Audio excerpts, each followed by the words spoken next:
Good afternoon, my darlings.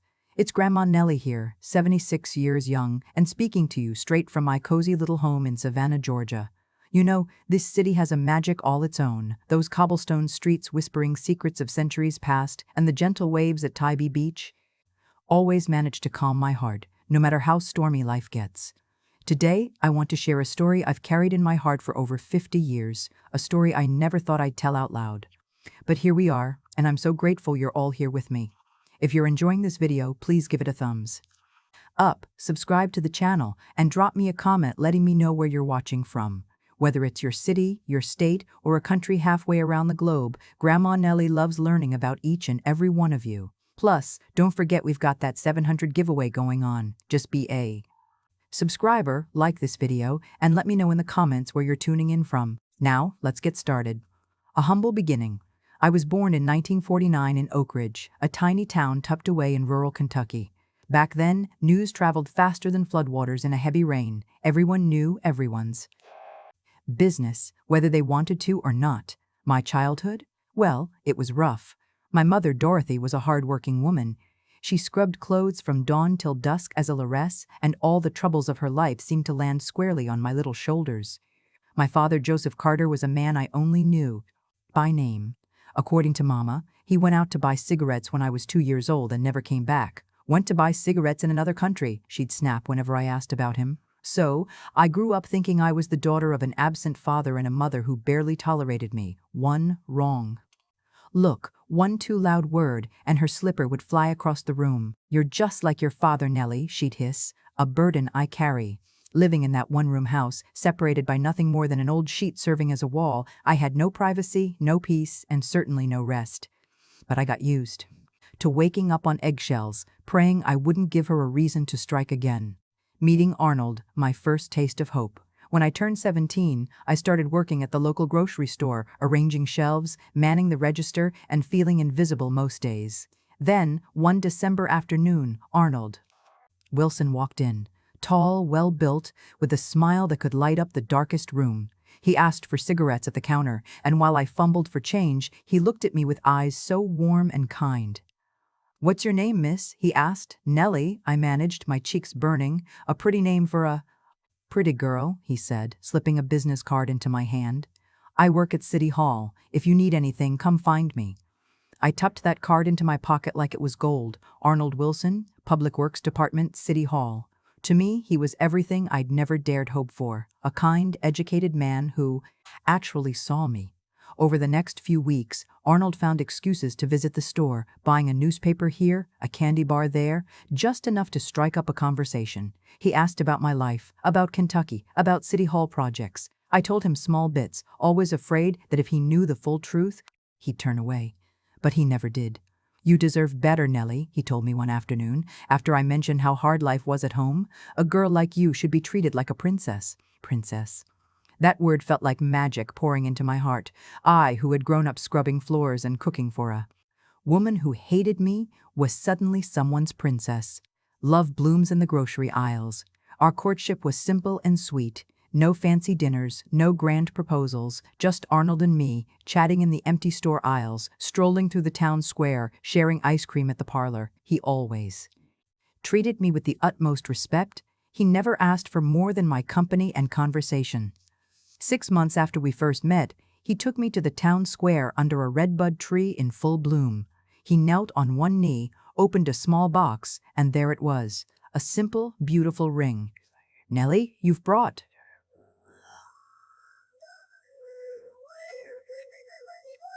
light into my life. Will you marry me?"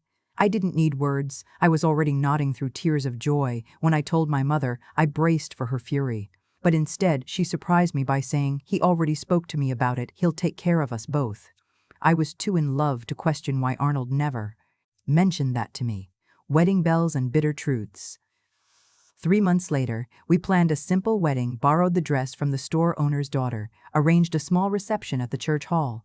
On the morning of my wedding, I looked into a makeshift mirror and hardly recognized the girl staring back.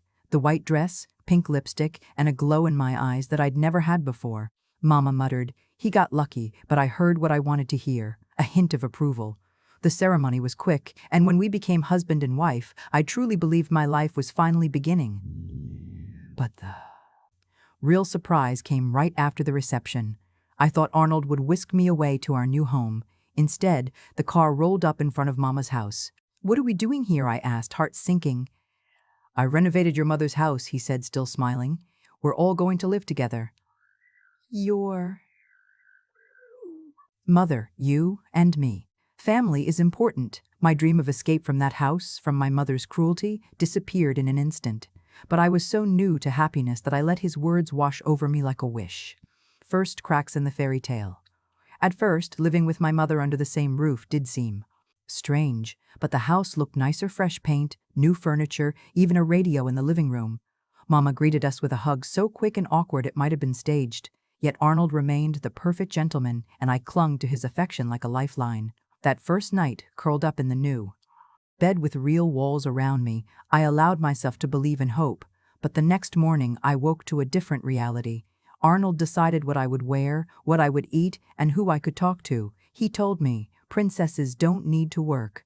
When I said I wanted to go back to the grocery store, he said, "Your only job is making me happy." I realized too late that the man who'd come to rescue me had built a gilded cage. The prince was now my jailer, and those delicate chains of love began to feel like iron. The first slap. For the first few months, Arnold played the doting husband flowers. Gentle words, the kind of attention I'd never known. But then, one evening, everything changed. I'd been waiting for him to come home with dinner in my hands, the food growing cold while I worried. When he finally walked in, smelling of whiskey, he slammed the door so hard I thought the whole house would shake. "What is this?" he spat, kicking my foot under the table. "Cold! Cold dinner for your husband after I've been out all day." I tried to explain. He was late. The roast took longer. I was hungry too. But the moment the words left my mouth, he reached out and slapped me across the face. Blow echoed through the room. Time stopped. The person I'd called Prince in my mind had shown his true colors. Mama sat in the corner, watching in deadly silence. I looked at her, hoping anything, but she did nothing. No protest, no comfort. She watched as if she knew every beat of this cruelty, and was simply waiting for the show to end. Arnold told me coldly, "Don't you ever talk back to me again." Then he stormed off to collapse into his chair, uncaring. That night, lying awake with my jaw throbbing, I cried. I clung to the memory of his kind smile from our courtship and prayed it might return. But deep down, I suspected that door had slammed shut forever. Abuse becomes routine. After that first slap, a terrible routine set in. Each day became a minefield of expectations I could never meet. Dinner too late, coffee not strong enough, my dress too short, and each failure brought another beating, another bruise, another reminder that I belonged to him. He'd come home reeking of whiskey, his eyes glazed, and without a word he'd unleash his fury. Mama never intervened. Sometimes she even encouraged him. "She's still learning to be a good wife," she'd say, handing him his next drink. The same hands that scrubbed my bruises would then serve his glass. I began to feel that the woman who bore me had eagerly handed me over to this monster, and that perhaps she considered my pain long overdue. Losing independence.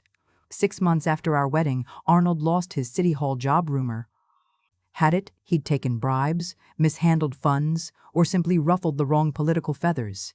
Without his salary, he grew even more volatile.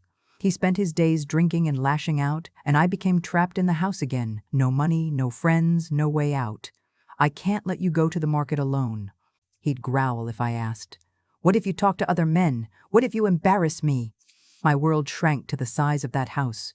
The grocery store where I'd once felt respected was long gone. Now my only job was keeping him happy, and that was an impossible task. The silent conspiracy. One cold winter night in 1969. I was scrubbing pots in the kitchen sink when he came home late, drunker than usual. He dragged me to the living room, shoved me onto the sofa, and violated me in front of my mother, my own mother, who watched without lifting a finger. I screamed for help, for mercy, for anything, but Mama just said, "Don't make a scene, Nellie. He's your husband. He has rights." Then she shut the bedroom door, leaving me alone with my tormentor. That moment shattered me. The harsh reality settled in. I was utterly alone. My mother bore witness yet did nothing, not out of fear, but out of satisfaction, as if my pain paid some debt for a wrong done years ago. The unraveling. As the months dragged on, the physical pain became a dull ache compared to the emotional torment. By 1970, Arnold's drinking was a daily ritual. He broke furniture, smashed dishes, insulted me until I believed every cruel word. He told me I was worthless, a garbage woman he'd rescued from the trash. He reminded me I was his property, that I must obey. Every bruise, every insult, carved a deeper hollow in my heart. I stopped looking people in the eye. I stopped speaking unless spoken to. I became a ghost in my own life. The neighbors whispered about the noise, the late-night screams, but no one intervened. The sheriff dismissed it as domestic matters. The church said it was my cross to bear as a wife. Mama's shocking confession. One freezing night, after a particularly brutal beating, my mother entered the bathroom as I cleaned my broken face in the mirror. I begged her, "Why do you let him do this? Why don't you help me?" She cleaned my wounds with an odd gentleness. Then, looking me in the broken mirror, she whispered something that froze my blood. "Your father didn't abandon us," she said. "I drove him away. I dropped the rag. My mother, the woman who told me time and again that Joseph Carter had deserted us, had been lying. She said she threatened my father with death if he ever returned. She told me she needed me to feel his cruelty through me, to punish a man she claimed had hurt her." I felt bile rise in my throat. My real nightmare wasn't just Arnold. It was the woman who gave me life, yet plotted my destruction. I realized then that my suffering had been orchestrated, a twisted vendetta carried out through my body and soul. A flicker of hope, Robert's arrival. In December of 1971, 3 years into that hell, something changed. Arnold brought home a stranger, an older man with graying hair and calm eyes. My heart stuttered when I saw him. There was something achingly familiar about his face, a warmth in his gaze that made me both comforted and uneasy. "This is Mr. Robert," Arnold announced. "He wants to discuss buying our back lot." I hadn't known our house even had a back lot, but I nodded and served them cold meat and potatoes as they talked whiskey-fueled business. When Mr. Robert left, he looked at me, really looked at me, and said, "Sometimes life circles back when you least expect it." Those words haunted me. The truth spills out. A few nights later, Mr. Robert appeared again, this time alone while Arnold was out. He found me in the yard, wiping bloodstains from my dress. "What happened to you?" he asked quietly, concern in every syllable. "For the first time in years, I spoke the truth. Every slash of violence, every word of hate, every betrayal by my own mother. As I poured out my soul, he held my hands and said, "You don't deserve this. No one deserves this." My tears were both release and revelation. And then he said something that shook me to the core. "My name is not Robert. It's Joseph. Joseph Carter, your father." Time stopped. The man the world thought had abandoned me was standing before me, bruises and all. Reuniting with my father alive, determined, had been searching for me, tracing every lead. He'd posed as a buyer just to get close, just to see me safe. My world tilted on its axis. He whispered the plan. Tomorrow at 3,000 p.m., he'd be waiting in the church square with a car. I could slip away, any way I could, to freedom. All night, I lay beside Arnold, listening to the slow rhythm of his snoring, wondering if I'd wake to find it was all a dream. But at dawn, armed with a small bundle of clothes, Papa's business card, and the fierce will to survive, I stepped out onto the sunny street of Oak Ridge, Kentucky, my prison no more. The great escape. I hadn't felt such fear or hope in years. Every footstep toward the church square felt like walking through molasses, my heart thudding so loudly I was sure the whole town could hear it. Arnold could have returned at any minute. Mama could change her mind and alert him. Even a passing neighbor's glance could send me spiraling back into terror. And yet, I kept walking. When I reached the square, the church clock read 2005. I scanned the benches, the empty fountain, every parked car. My father had said he'd be in a dark blue car waiting. 5 minutes felt like an eternity. My hands trembled so badly I could barely hold my coat closed around the bundle. Then, at exactly 3,000, I heard the hum of an engine. A dark blue sedan rolled into view, engine idling gently. My breath caught. The driver's window lowered, and there he was, Joseph Carter, the ghost of my past and the hope of my future. "Get in, darling," he whispered, voice Wavering with relief, I didn't hesitate. I threw that little bundle onto the back seat and climbed in, feeling the luxury of the leather upholstery beneath me for the first time in my life. As he pulled away, I glanced back at Oak Ridge, its dusty roads, the shabby houses, the place that had been both. My home and my prison. It receded in the rearview mirror like a bad dream I was finally leaving behind. First moments of freedom. The car gained speed, cutting through rolling Kentucky farmland. I curled up in my seat, clutching the door handle, unsure how to feel. I wanted to cry tears of joy, but all I could manage was a quiet, exhausted sob. My father reached across the center console and squeezed my hand. "It's okay," he said. "You did it." That simple acknowledgement felt like a balm to my soul. I allowed myself to exhale, the tension in my shoulders melting for the first time in years. Roadside diner and hard truths. About an hour into the drive, he pulled off at a small roadside diner, checkered tablecloths, ceiling fans turning lazily, a neon sign flickering, "Open." I'd never been inside a place like this. Arnold had always insisted I eat what he brought home. A proper public meal. Felt both thrilling and terrifying. "You can order anything you like," my father said, holding open the door. I stepped inside, feeling like an intruder in a stranger's world. We slid into a booth by the window. The waitress brought menus and water. I stared at the array of options: meats, vegetables, pies, my stomach growling at the thought.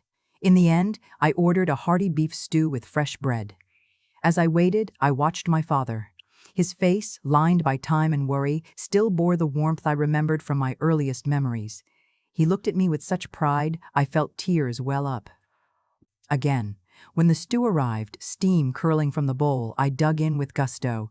Each bite was a mixture of gratitude and disbelief. Food could taste this good? Without shame, I ate until the bowl was empty, filling in the missing pieces. Once we'd both eaten our fill, my father set down his spoon and took a deep breath. "Nellie," he began, voice gentle, "I've dreamed of this moment for so long. I owe you the truth, every piece of it." I nodded, trying to steady my racing heart. He told me how he and Mama had met at a 4th of July dance back in 1947, how he'd fallen for her soft smile and kind eyes, swept her off her feet, and married her 2 months later. He spoke of her pregnancy, how joyous he was, and then of the dark shadow that fell over her after I was born.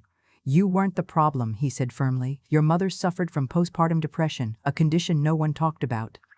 In those days, doctors dismissed her, neighbors whispered, and society blamed her for being weak. He described the helplessness he felt as he watched her anguish deepen, how he'd sought doctors, faith healers, anything to help her. When she threatened him, wielding a knife in a moment of psychosis, he reached out for help.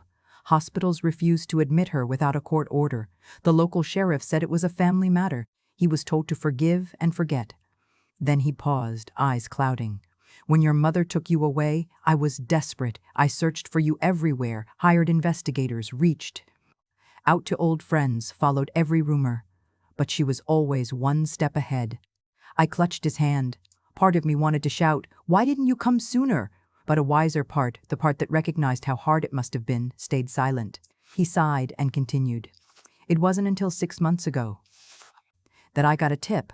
A woman in Oak Ridge living with a child matching your description. I posed as a buyer for a back lot hoping to see you. I needed to confirm it was really you." He looked at me, voice cracking. "When I saw you standing there that day, I didn't know whether to laugh or cry. You looked so frightened, so beaten.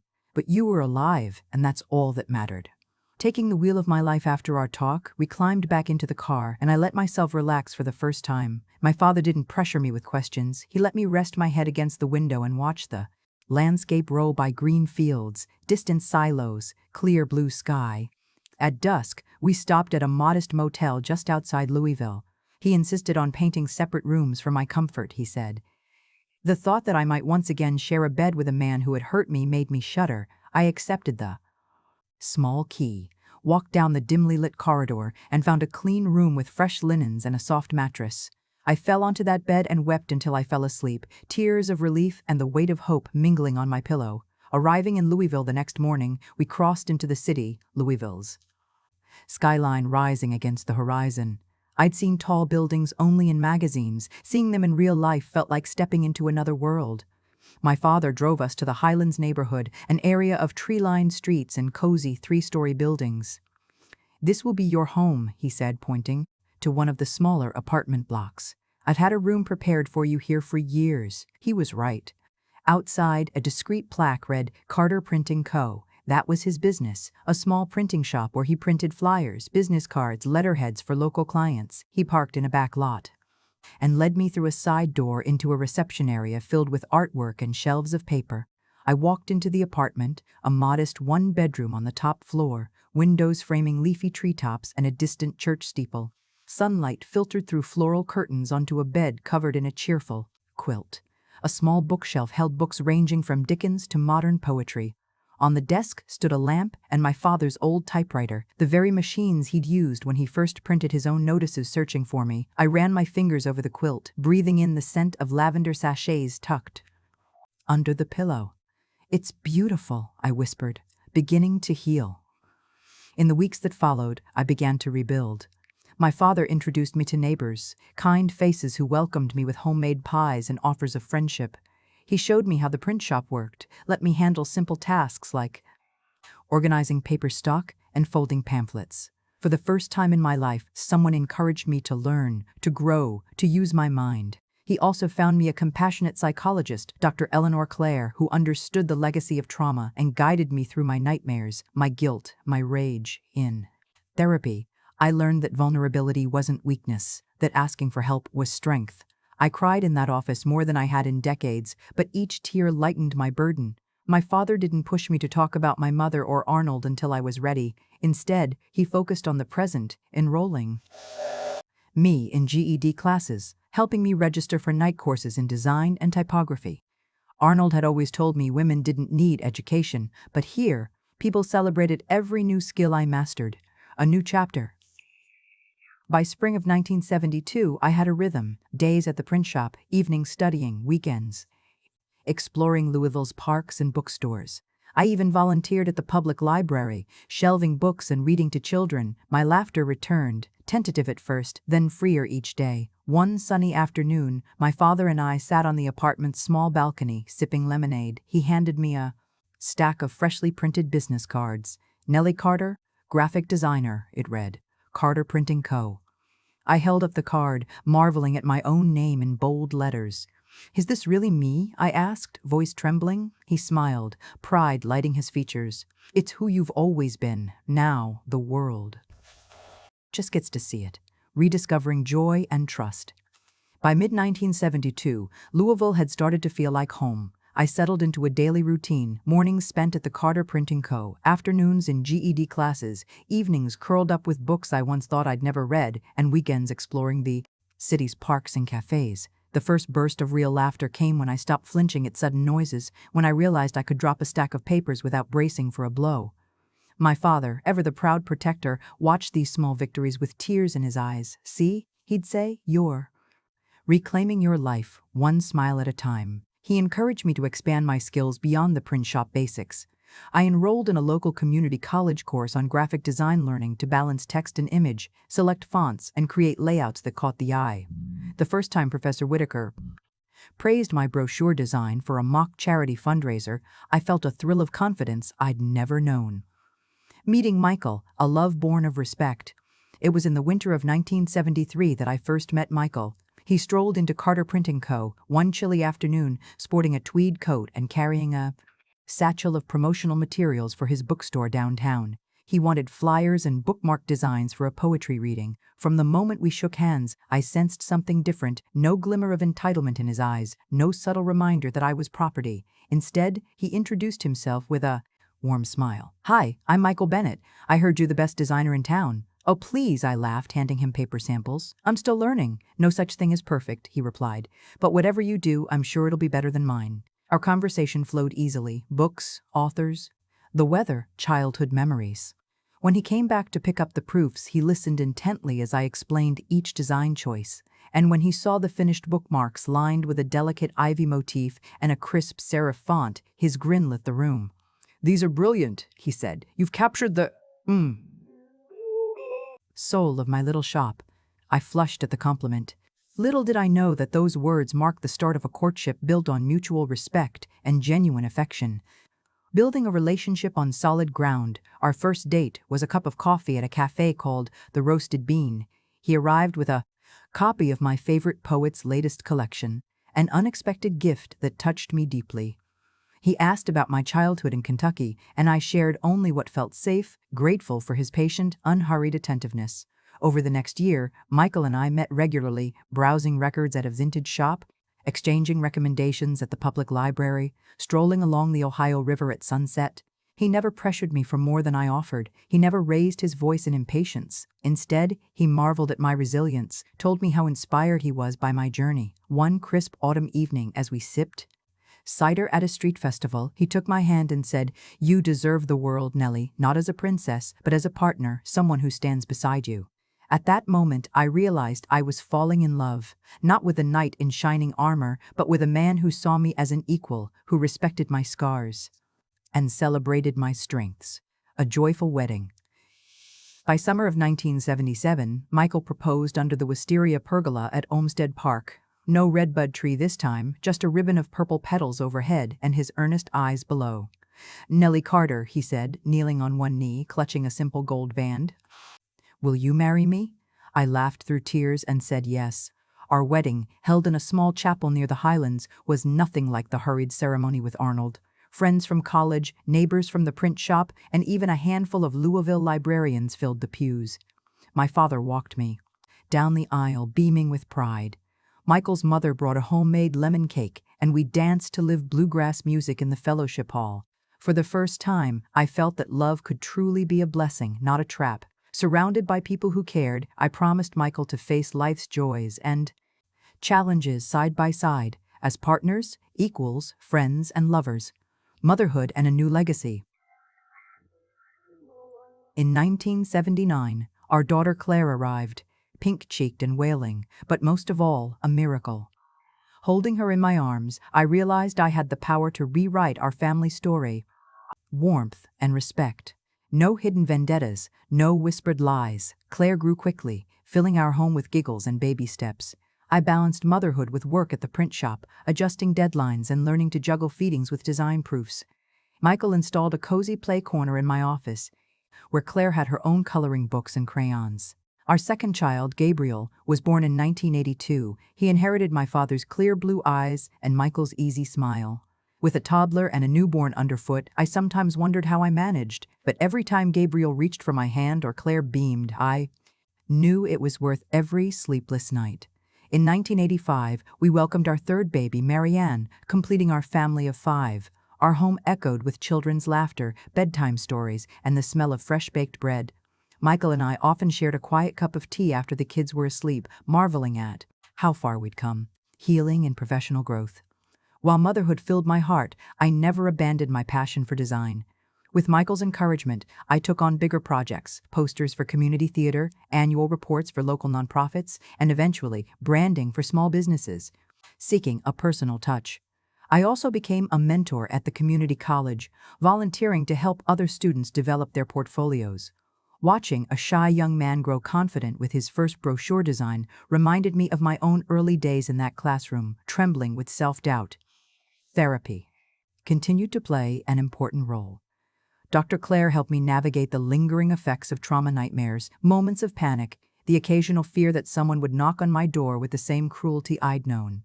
Each session strengthened my resilience, taught me coping strategies, and reminded me that my worth was never tied to others' treatment.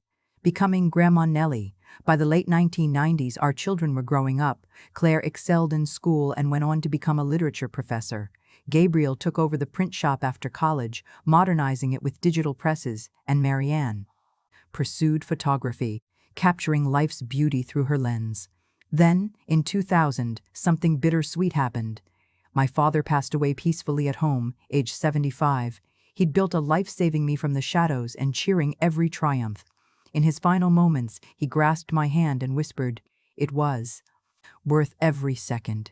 Seeing you, and now your family, happy, that's my legacy." We buried him beside his own parents in rural Kentucky, under an oak tree near a gently flowing creek, the place he once searched for me. I wore my grandmother's ring, and as I placed flowers on his grave, I felt both grief and profound gratitude for the chance he'd given me to reclaim my life.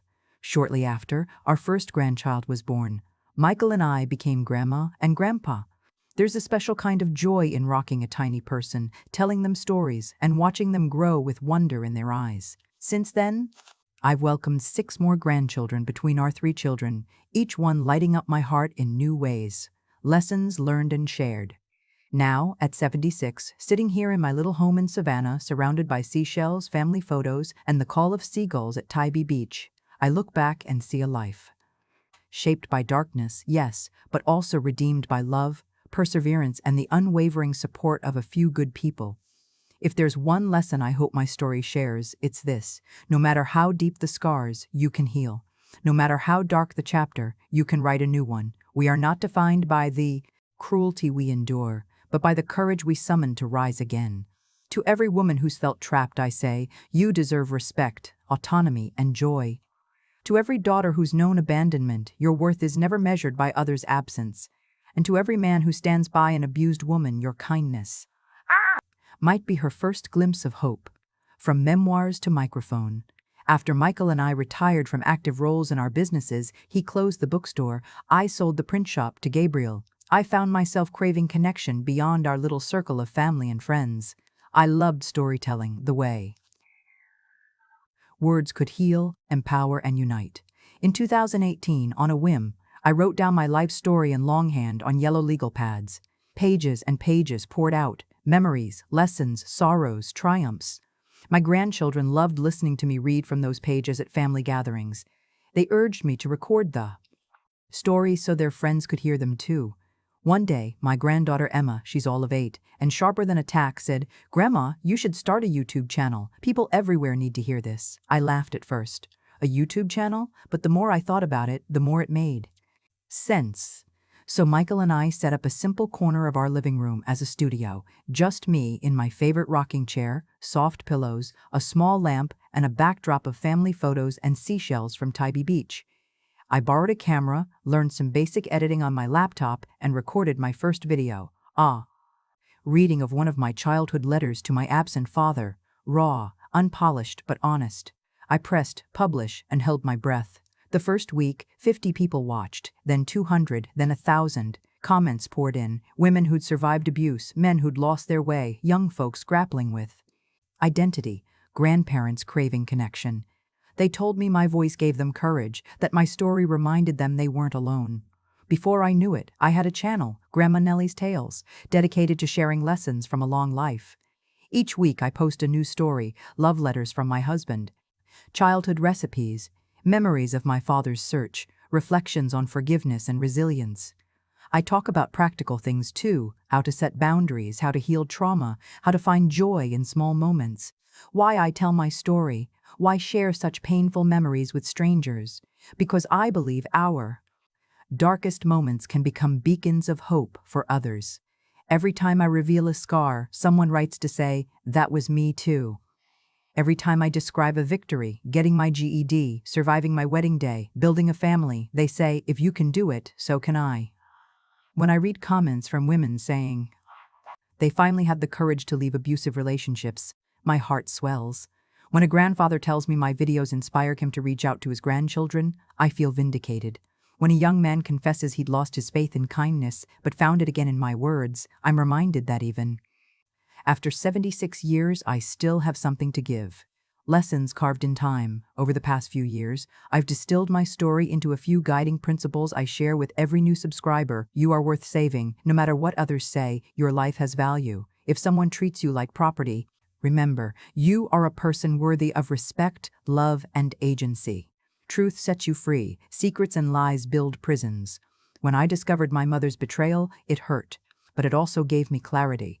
Speak your truth. It may sting, but it leads to healing. Education is power. Learning to read, write, design. Every skill I gained opened new doors.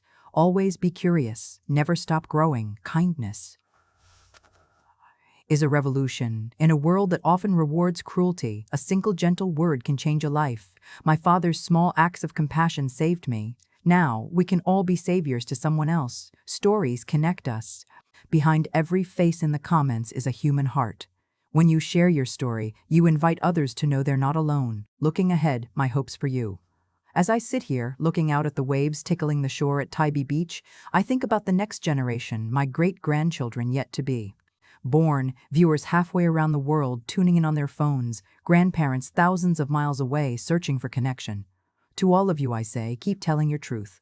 Whether in video, in writing, or simply to a trusted friend, your voice matters. Seek out compassion, find people who lift you up.